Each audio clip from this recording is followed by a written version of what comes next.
হাতে সময় কম থাকলে আর দারুণ কিছু পিঠের রেসিপি বানাতে মন চাইলে এইভাবে একবার নারকেলি পিঠের রেসিপিটা বাড়িতে বানিয়ে দেখতে পারেন।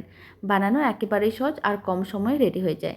তার জন্য প্রথমে একটা মিক্সিং বোল নিতে হবে, 1 কাপ দিতে হবে নারকেল কোড়া, আর দিতে হবে 1 কাপ সুজি, হাফ কাপের মতন চিনি, অল্প একটু লবণ দিতে হবে, খুব বেশি না, একেবারে সামান্য পরিমাণ, আর দিয়ে দিতে হবে অল্প একটু উষ্ণ গরম জল। এবার সমস্ত কিছু একসঙ্গে ভালো করে মিশিয়ে নিতে হবে।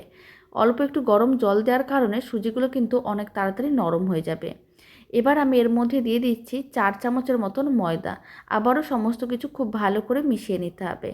মিশ্রণটাকে এইভাবে 10 মিনিট রেখে দিতে হবে যাতে সুজিগুলো নরম হয়ে যায়। 10 মিনিট পরে আবারও ভালো করে মিশিয়ে নিতে হবে। মিশ্রণ একেবারেই রেডি। এখন 1 চিমটের মতন বেকিং পাউডার দিতে হবে। আবারও খুব ভালো করে মিশিয়ে নিতে হবে। এবার পিঠেগুলো ভেজে নেব। তার জন্য কড়াই বা ফ্রাইং প্যানের মধ্যে বেশ কিছুটা পরিমাণ তেল নিতে হবে। তেলটা ভালো করে গরম করে নিতে হবে।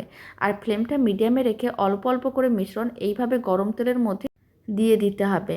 আর উল্টে পাল্টে লাল লাল করে ভাজতে হবে। ফ্লেমটা কিন্তু মিডিয়ামেই রাখতে হবে, হাই ফ্লেমে রাখা যাবে না, তাহলে ওপরটা অনেক তাড়াতাড়ি লাল হয়ে যাবে, ভেতরটা কাঁচা থেকে যাবে।